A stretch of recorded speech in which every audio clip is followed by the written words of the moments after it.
Welcome students. तो आज हम इस वीडियो में अभिव्यक्ति और माध्यम से एक बहुत ही महत्वपूर्ण प्रश्न पर चर्चा करने वाले हैं। और वीडियो बहुत ही छोटी है लेकिन प्रश्न बहुत ही इंपॉर्टेंट है। तो प्रश्न है, रेडियो नाटक किसे कहते हैं और रेडियो नाटक की विशेषताएं बताइए। तो 3 से 4 मिनट की वीडियो में मैं आपको इतना इंपॉर्टेंट प्रश्न याद करवाने वाला हूं। रेडियो नाटक किसे कहते हैं और रेडियो नाटक की क्या विशेषताएं हैं, तो ढंग से सुनिएगा।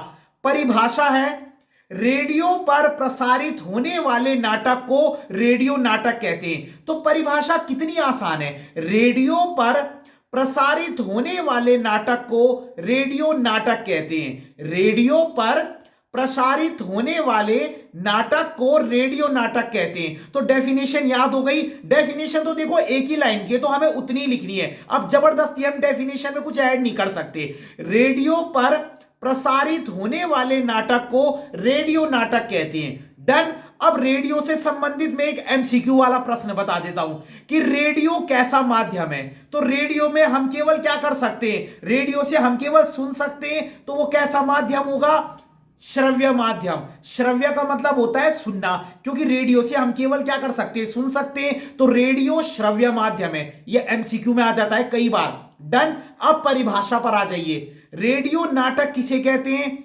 रेडियो पर प्रसारित होने वाले नाटक को रेडियो नाटक कहते हैं। डन।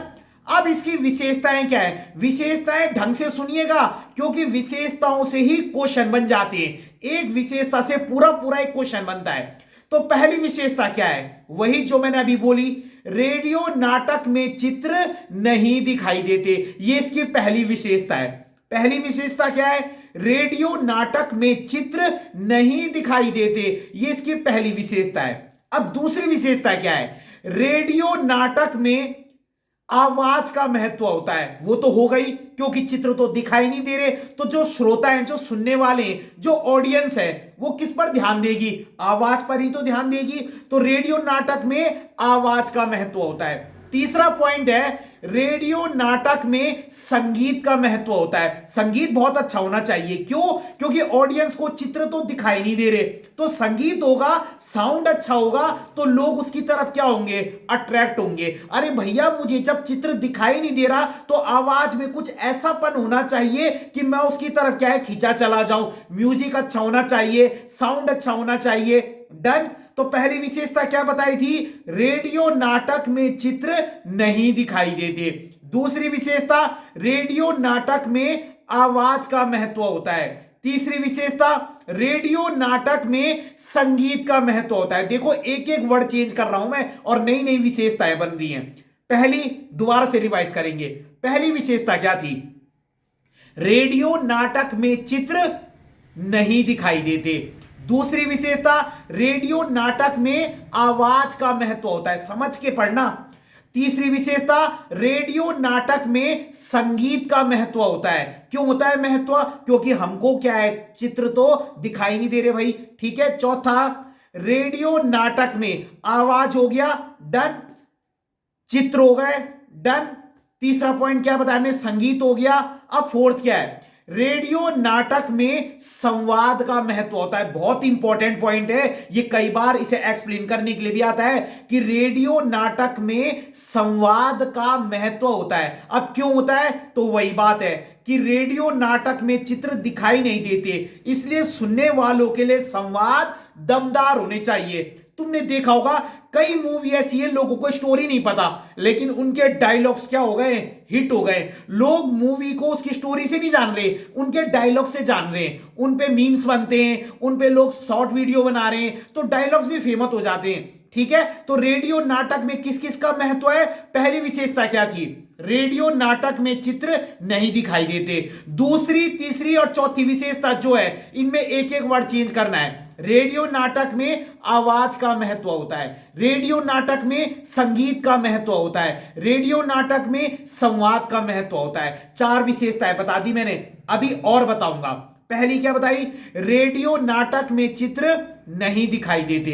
दूसरी विशेषता, रेडियो नाटक में संवाद का महत्व होता है, रेडियो नाटक में आवाज का महत्व होता है और रेडियो नाटक में किसका महत्व होता है? संवाद हो गया, आवाज हो गया और संगीत हो गया। तो 4 हो गए, आवाज, संवाद, संगीत। और पहली क्या थी? रेडियो नाटक में चित्र नहीं दिखाई देते। 4 याद हो गई हैं। इस वीडियो को आपने दोबारा नहीं देखना है, फिर क्लियर हो गई बात। तो रेडियो नाटक किसे कहते हैं? रेडियो पर प्रसारित होने वाले नाटक को रेडियो नाटक कहते हैं। रेडियो पर प्रसारित होने वाले नाटक को रेडियो नाटक कहते हैं। डन। विशेषताएं क्या थी? रेडियो नाटक में चित्र दिखाई नहीं देते। दूसरी, रेडियो नाटक में आवाज का महत्व होता है। तीसरी, रेडियो नाटक में संगीत का महत्व होता है। चौथी, रेडियो नाटक में संवाद का महत्व होता है। तो 3 वर्ड याद रखने, आवाज, संवाद और संगीत।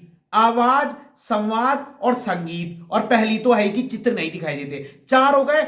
अब मैं आपको जो है 3 और इंपॉर्टेंट विशेषताएं बताऊंगा जो कि बहुत इंपॉर्टेंट है, यहीं से क्वेश्चन बनते हैं। देखिए 5वीं विशेषता क्या है? रेडियो नाटक लिखना कठिन होता है। अब तुम बोलोगे सर रेडियो नाटक लिखना कठिन क्यों है? क्योंकि आपको डायलॉग्स क्या है इतने दमदार लिखने कि जो सुनने वाला है वो रेडियो के आगे बैठा रह सके। अब टीवी का जमाना है भाई, कोई रेडियो क्यों सुनेगा?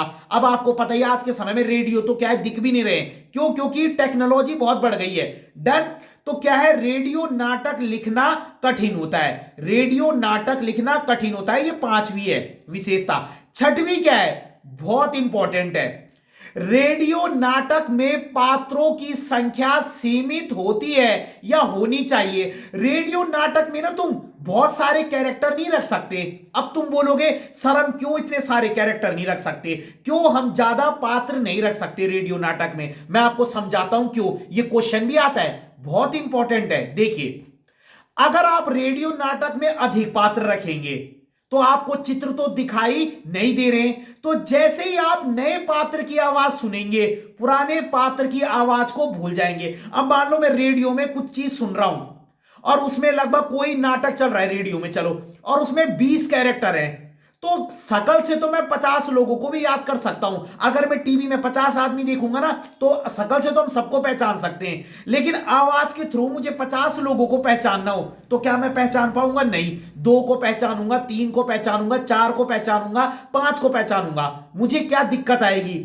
जैसे ही मैं नए पात्र की आवाज को सुनूंगा, मैं पुराने पात्र की आवाज को भूल जाऊंगा। जैसे ही मैं नए कैरेक्टर की वॉइस को सुनूंगा, मैं पुराने जो कैरेक्टर है, जो पुराना पात्र है, उसकी आवाज को भूल जाऊंगा। क्यों? क्योंकि केवल आवाज के बेसिस पे मैं सारे पात्रों की आवाज याद नहीं रख सकता।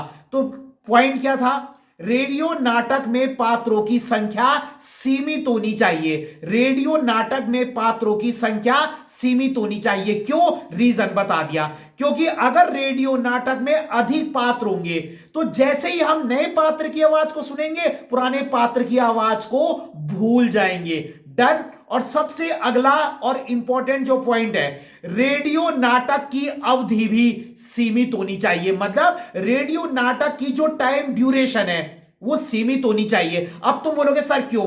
अगर रेडियो नाटक बड़ा होगा तो लोग जो है वो थोड़ी देर बाद सुनकर ही क्या हो जाएंगे? बोर हो जाएंगे। मैं 5 मिनट सुनूंगा कोई चीज, 10 मिनट सुनूंगा, बाद में मैं बोर मतलब होने लग जाऊंगा। मैं और चीज में टीवी को प्राथमिकता दूंगा, रेडियो को क्यों दूंगा? टीवी में तो मुझे दिखाई भी दे रहा है और सुनाई भी दे रहा है। ठीक है, तो रेडियो नाटक में पात्रों की संख्या सीमित होती है और रेडियो नाटक में जो है उसकी जो अवधि है, जो ड्यूरेशन है, वो भी सीमित होती है। क्यों? क्योंकि अगर रेडियो नाटक बड़ा होगा तो सुनने वाले थोड़ी देर में क्या हो जाएंगे? बोर हो जाएंगे, वो नीरस हो जाएंगे और वो रेडियो को क्या कर देंगे? बंद कर देंगे। तो एक बार रिवाइज कर लें। देखिए, रेडियो नाटक किसे कहते हैं? रेडियो पर प्रसारित होने वाले नाटक को रेडियो नाटक कहते हैं। याद हो गया? रेडियो पर प्रसारित होने वाले नाटक को रेडियो नाटक कहते हैं। ये तो हो गई उसकी परिभाषा।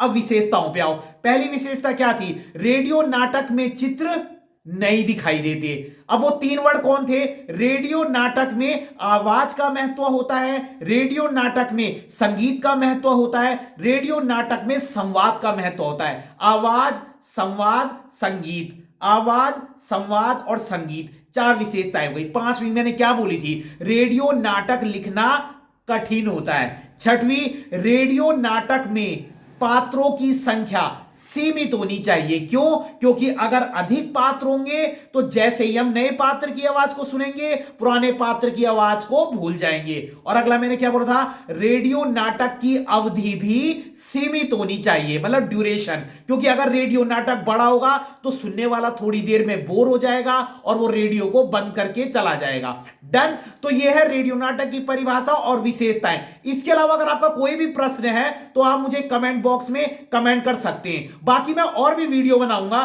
धन्यवाद।